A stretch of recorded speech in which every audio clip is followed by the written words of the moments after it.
Today's khutbah is dedicated to a number of ayat that belong to Surah Al-Najm, a very unique surah of the Quran. The surah begins by Allah describing the event of revelation itself. You guys, many of you are familiar that the first revelation to the Prophet ﷺ is mentioned in Iqra' ismi rabbika alladhi khalaq. That's much later on in the order of the Quran. But Allah describes the event, what happened then. Like all we have in Surah Iqra' and Surah Al-Alaq is actually the quote from the angel Jibreel from Allah Azza wa Jal, word for word. That's the words that were said. But here in Surah Al-Najm, what you have is what was going on, Allah describing the scene itself. How did revelation come to the Prophet ﷺ? What was the experience like of seeing the angel Jibreel? And it then also describes the journey later on in his life that the Prophet ﷺ took along with Jibreel alayhi salam. So there's a number of things that are mentioned in the beginning of Surah Al-Najm, but then the surah actually transitions and talks about us. It talks about humanity, it talks about people, and it talks about the struggles people have to try to accept the call of the Prophet ﷺ. Now when we think of accepting the call of the Prophet ﷺ, we usually think of someone just taking their shahada, accepting Allah is one, accepting Muhammad is his messenger ﷺ. It's as simple as that. But there are other dimensions of accepting Islam. There are changes Allah wants to bring inside of a person. And these are some of the changes that Allah highlights that people are reluctant to bring into their life. And that's where the surah is almost towards an end. What are some changes Allah expects from people? This great revelation came to bring about a change. To bring about a change inside of me and inside of you.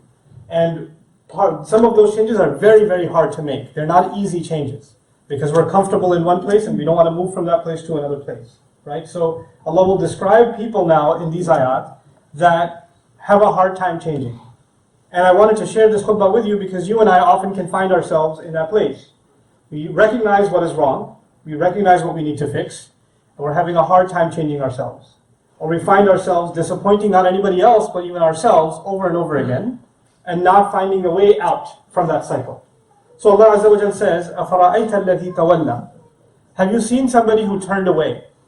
The Prophet is being told to take note of somebody who doesn't listen to his message.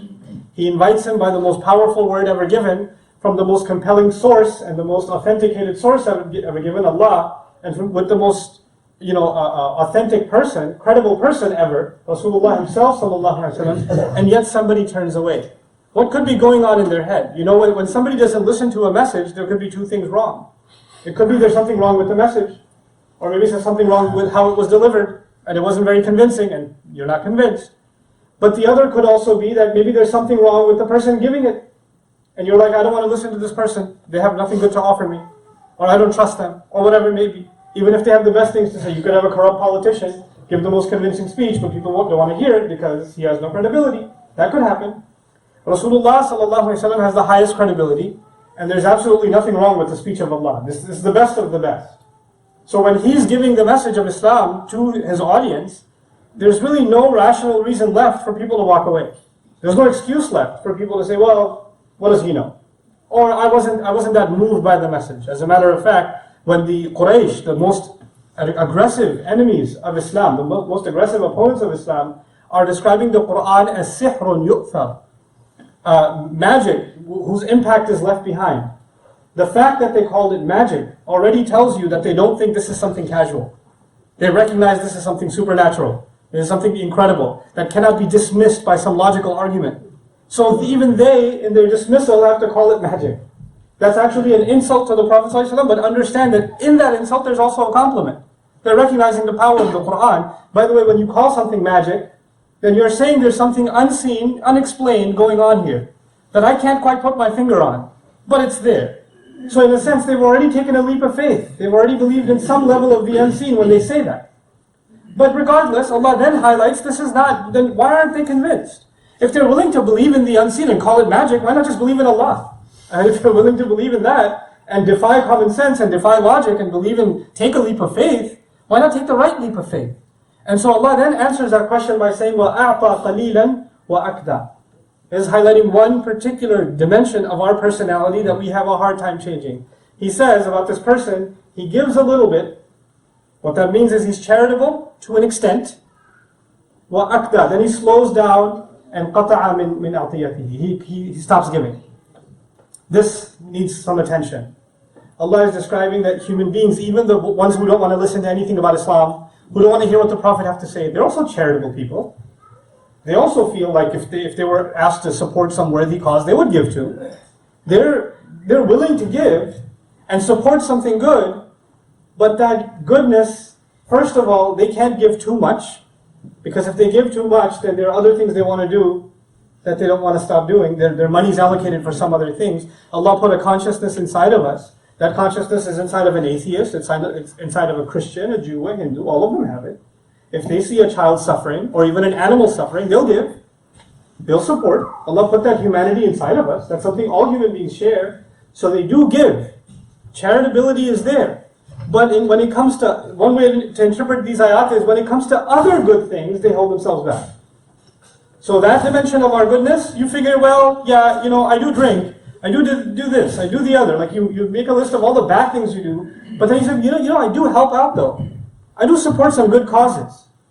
And you feel that because you're doing this, it should be able to compensate for all the other bad stuff that you're up to. And when it comes to other good things, he slows down. Others have interpreted this to mean, I'm only going to give, but so much. So much that I don't feel bad anymore. Like, somebody pulled up at a red light and a homeless person stuck their hand out. And you could stick your hand in your wallet and pull out a 20. Or you could look in the cup holder for some quarters. You have a choice. So you go for the quarters. At least I gave something. Right? And you kept the 20 with you. So he gave to an extent, but then held himself back. But I really wanted to highlight the latter interpretation. And that is, you give, and you feel that now that you've given, you can slow down the other good things you're doing. This is good enough. I'm a good person. I give. That should be good enough. And then you appease yourself. You tell yourself a story in which you are, or I am, a good person. You highlight whatever little you do to yourself and say, you know what, I'm not that bad. I do this, this, and this. So what if I, mess up here and there a little bit? It's just so I minimize my mistakes, and I maximize in my mind the good that I do. Right? And it makes me feel good about myself. وَأَعْطَى قَلِيلًا وَأَكْتَى. And so Allah Azza wa Jalla then asks this person who thinks this way, and I hope you and I don't become these people. We can. We don't even know, only you know what goes on in your head. Only I know what goes on in my head. Allah asks this person a personal question. أَعِنْدَهُ عِلْمُ الْغَيْبِ فَهُوَ يَرَى. Does he possess knowledge of the unseen that he can himself see? A really strange question. A person gives a little bit, feels good about themselves, withholds themselves from doing other good deeds, and Allah asks them the question, do you see the unseen? Have you seen it for yourself? Why would he ask him that question? What does that question have to do with his behavior? You see, when you decide that these good deeds are good enough for Allah, or that bad stuff is not that bad, you're speaking on behalf of Allah. You and I are speaking on behalf of how Allah is going to judge. Oh, Allah and I, we have a special relationship. He gets me. He'll understand. Really? He told you this, that he'll understand? You got some special communication from him, from the unseen, that you can see for yourself what your deeds are worth, and what your bad deeds aren't that bad? Like, you know this for a fact? Or did you tell yourself that story? Allah is actually asking a very bold question, because you and I become very bold. We start assuming we can speak on behalf of how Allah will judge us, how Allah will pass judgment on us. There are two extremes, and I want you to be aware of both of these extremes. They're both very lethal. Islam is about, the Quran especially, is about balance. It's right in the middle. One extreme is someone says, man, you know what, I'm going to hell. I know, nothing I do is good enough. My salah, I look around all the time, and I don't even know if that was wudu or what. I often don't remember if it's the second rak'ah or the fourth rak'ah. My head is everywhere else. I don't even know what prayer I just did. Sometimes I don't even pray. I just sleep right through it. So I'm pretty much, I know I'm going to hell. I'm a bad person. What can I do? I wish I was better, but I'm not. You become hopeless and you assume that Allah will throw you into hell. If you are like this, then you've also made a judgment on behalf of Allah. You decide who goes to hell, or Allah does? You decided to seal your own fate? You pass judgment on yourself? Why is Allah to judge that? Where did you get the guarantee where you're going? Where did you get the guarantee that your prayers didn't count, or they're not good enough, or you're not the one who grades them. You're not the one who evaluates them. Often people tell you these things. Your prayer's worthless. You're not good enough. You're this or that or the other, and you assume people's judgment of you is the same as Allah's judgment of you. It's not. They're worlds apart. That's one extreme. You become hopeless. And on the other extreme, what is being described here, is you become delusionally hopeful. The little that you and I do, we assume, should be way more than enough. I'm covered. I don't have to make any other changes. I'm in my comfort zone. So, أَعِنْدَهُ عِلْمُ الْغَيْبِ فَهُوَ يَرَى. And so then Allah says, how will you find balance? How are you going to not fall into one extreme where you become hopeless, and then on the other extreme where you become falsely hopeful? How do you stay in between? Because, at the end of the day, we have to be afraid of Allah. We have to be afraid that our deeds aren't good enough, but we can't become entirely hopeless either. We have to have that khawf and raja both at the same time, the fear and that hope together. So Allah then answers that question and says, أَمْ لَمْ يُنَبَّأْ بِمَا فِي صُحُفِ مُوسَى وَإِبْرَاهِيمَ الَّذِي وَفَّى. Hasn't he been informed of what was given in the scriptures of Moses? And that which was given to Ibrahim alayhi salam? In other places in the Quran, Allah will describe the Quran itself and what the message of the Quran itself, and then He'll say, إِنَّ هَذَا لَفِي الصُّحُفِ الْأُولَى صُحُفِ إِبْرَاهِيمَ وَمُوسَى. This is already found in the previous scriptures. What was given to Musa and what was given to Ibrahim. Allah is saying there's something in the book that if you were to try to internalize, I was to try to internalize, we would remain balanced. We wouldn't become delusional. Either way. We wouldn't become hopeless, we wouldn't become overly hopeful. We'd remain balanced. But that has to do with what is discovered inside the revelations that was given much before. And of course, there are so many in the audience that had no idea what the revelation of Musa was. And they have no idea what the revelations of Ibrahim were.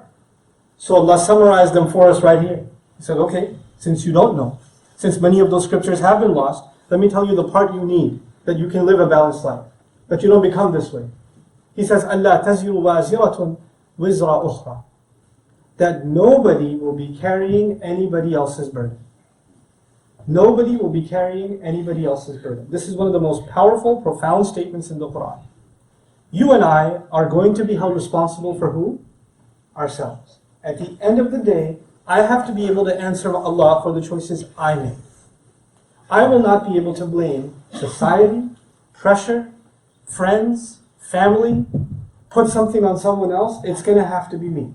أَلَّا تَزِرُ وَازِرَةٌ وِزْرَ أُخْرَى. No carrier of any burden will carry the burden of anyone else. Wizr, by the way, in Arabic is a heavy load. You and I have been made capable by Allah of carrying heavy loads. Yes, you and I have many responsibilities. Yes, you and I have a lot of pressure on us. There's family pressure, there's financial pressure, there's emotional pressure. There are all kinds of pressures on you. There's all kinds of forces pulling at you. And they can pull you in any number of directions. And you and I will fail often. We will make mistakes. That's going to happen. But at the end of the day, there are two kinds of people. وَلَوْ أَلْقَى مَعَاذِيرًا, right? وَلِلْإِنسَانَ عَلَى نَفْسِهِ بَصِيرًا وَلَوْ أَلْقَى مَعَاذِيرًا. Human beings have a pretty good view of themselves, even if they make excuses. Like you and I can hide behind excuses and say, well, yeah, I know it's messed up, but I mean, I can't help myself. But at least I'm good in this, and this. No. Nobody will carry your burden. No, these small good deeds that you do are not necessarily going to compensate for the other bad deeds that you do. You're going to have to work on those bad deeds. Those small good deeds, you're going to have to try to make them a little bit bigger and keep working on them. See, we recognize our potential. And Allah knows that. Allah knows that you are capable and I'm capable of much better. We are not being asked to be perfect. But we are being asked to push, to try. That's what we're being asked to do. And just like in a race, some of you can run a lot faster than others. Some of you, maximum you can run is half the speed of the person next to you. That's the best you can do. Allah is not going to see who came number one. Allah is going to see who used their maximum effort.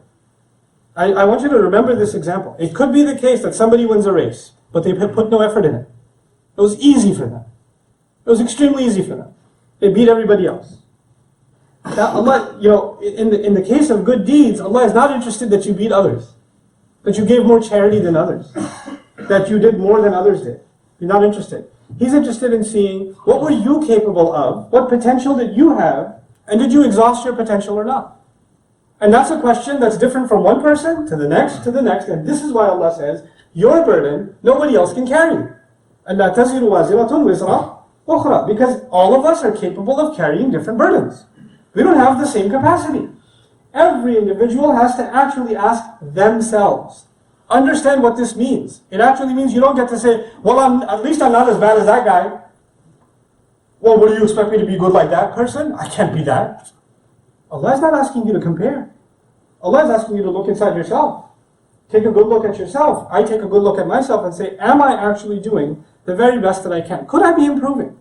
Or am I comfortable doing that little bit and then I slow down? أَعْتَى قَلِيلًا فَأَكْدَى. Is that my case? And so when he says, أَلَّا تَزِرُ وَازِرَةٌ وِزْرَ أُخْرَى وَأَنْ لَيْسَ لِلْإِنسَانِ إِلَّا مَا سَعَى. Such profound words. Human being will have nothing benefiting them. At the end of the day, when we come before Allah, we have no possessions. You know that, right? We will come with Allah before Allah with no possessions. Nothing to our name. No property will be left. No money will be left. No family ties will be left. All of it will be gone. What is it that we will actually own on Judgment Day? This is the ayah that describes, here's the only asset that you and I will have on Judgment Day. وَأَنْ لَيْسَ لِلْإِنسَانِ إِلَّا مَا سَعَى. A human being will have nothing in his possession other than the efforts he made. Other than the efforts he made. Allah didn't even say other than the good deeds, other than the perfect prayers. He's not even highlighting the act itself. He's highlighting the sa'i, the effort itself. The trying, the struggle, the sweating over something. That pushing yourself and that pushing myself, that's all that is valuable to Allah. It's the only thing that's valuable to Allah. وَأَنْ لَيْسَ لِلْإِنسَانِ إِلَّا مَا سَعَى. And then it's that, nobody can see that. That's the other remarkable thing. If you put in, I'm in teaching, and I used to teach kids some time ago, and even when I teach adults, I feel like I'm teaching kids sometimes. But when you're teaching children, and a child does a sloppy job at homework, really sloppy job, and this kid can do a lot better, and you ask him, what did you do here? And the child says, I did my best, okay? I did my best. Well, I as a teacher know that's not your best. I've seen your best, and that's not it. You could do a lot better, right? But if I didn't know this student, and he said I did my best, it was my first day me meeting this kid, and he's got terrible handwriting. I have never seen his wonderful handwriting when he's in a better mood.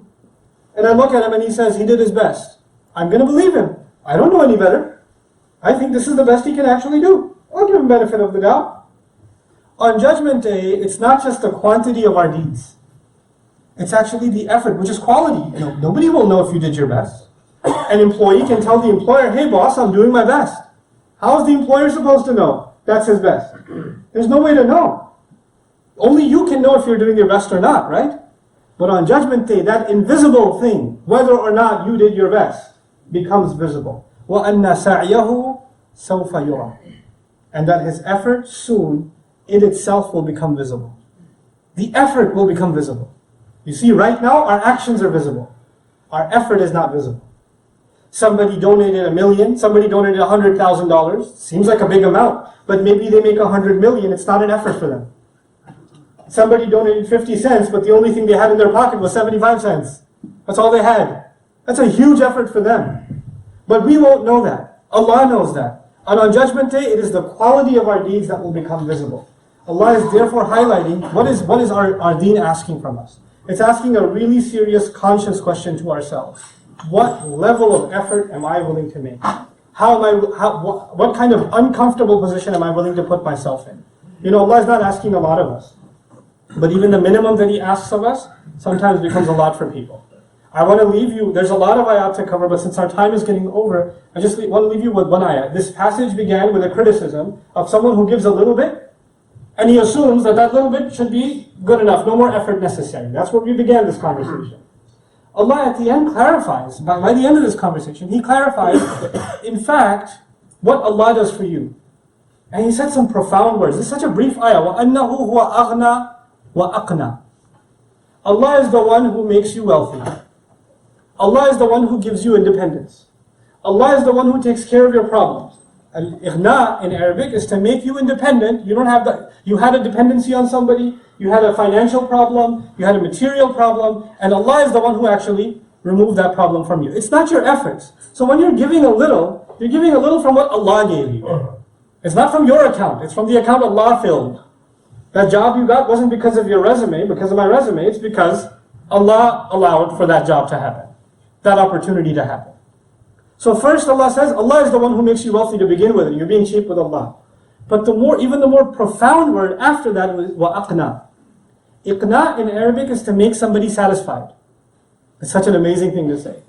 Allah is actually saying just because somebody is wealthy, somebody has a lot, doesn't mean that they're satisfied.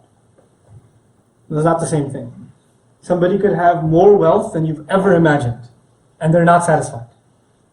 They're not happy with it. They're not at peace. Allah says, just like He's the one who gives wealth, He's actually the one who also puts tranquility and satisfaction in your heart, that you're happy with what you have. You're content. Al-Iqna. Those two things are separate. You know, sometimes somebody could have nothing, but they have qanaat. They're satisfied. They're content. And when they're content, their greed is let go. They're not, you know, when Allah, and by the way, I'm reducing this to a conversation about money. The last thing I want to share with you is not just about money. It's about our behavior too. Some of you young men, for example, young women, you're tempted by something. You're tempted by alcohol, I don't know, drugs, whatever it may be. Some party you want to go, something you want to do. And you and I will be pulled, and you're going to think, if I miss out on this opportunity, YOLO, you only live once, how am I going to find contentment if I don't live a little? When am I going to get this chance again? How am I going to, you want me to just keep missing out? Because all Islam seems to be saying is, don't have fun, and don't live your life, and don't be happy. I want to be happy. How come Allah doesn't want me to be happy? How come He just wants me to just miss out all the time?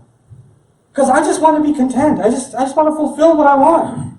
And Allah says, by the way, He's going to give you the wealth. Even if inappropriate and haram means of making money are coming your way, thrown your way. You can make easy money in the haram way. And you say to yourself, no, Allah is going to give me wealth. And because you don't have that money now, you can't do the things you wanted to do. And Allah says, no, Allah, I'll make you happy. I'll make you content. Which is no surprise that in the same passage He says, وَهُوَ الَّذِي أَضْحَكَ وَأَبْكَى. He's the one who makes you laugh. He's the one who makes you cry. Our joy and our sadness is not even our own. That is also granted by Allah. And I pray to Allah Azza wa Jalla we become of those who are given laughter, who are given joy in life, because we accepted that Allah is the one who gives. Because we accepted that our efforts, just when we make a little bit of effort, Allah will give us in this life and He will give us in the next. That's all Allah is asking of us. وَأَن لَيْسَ لِلْإِنسَانِ إِلَّا مَا سَعَى وَأَنَّ سَعْيَهُ سَوْفَ يُرَى. I did say this was the last thing. This now I promise is the last thing. I said when our efforts are made, we will see them on Judgment Day, yes? But Allah did not say in the ayah, وَأَنَّ سَعْيَهُ سَوْفَ يُرَى فِي الْآخِرَةِ. Allah didn't say that. Allah didn't say his effort will be seen, her effort will be seen in the next life. In fact, Allah is saying if you and I can become people of effort to improve, then actually very soon we'll start seeing things turn around in our lives even now. Not only in the afterlife, even now. All He wants to see is effort, and effort isn't easy. But after that effort, after that difficulty, yusra. Inna ma'al usri yusra. Then that ease is coming. May Allah Azza wa Jal bring ease into our lives that have any difficulty. May Allah Azza wa Jal make us truly, genuinely people of effort, that we are able to bring those sincere efforts before Allah on Judgment Day, and they are of value.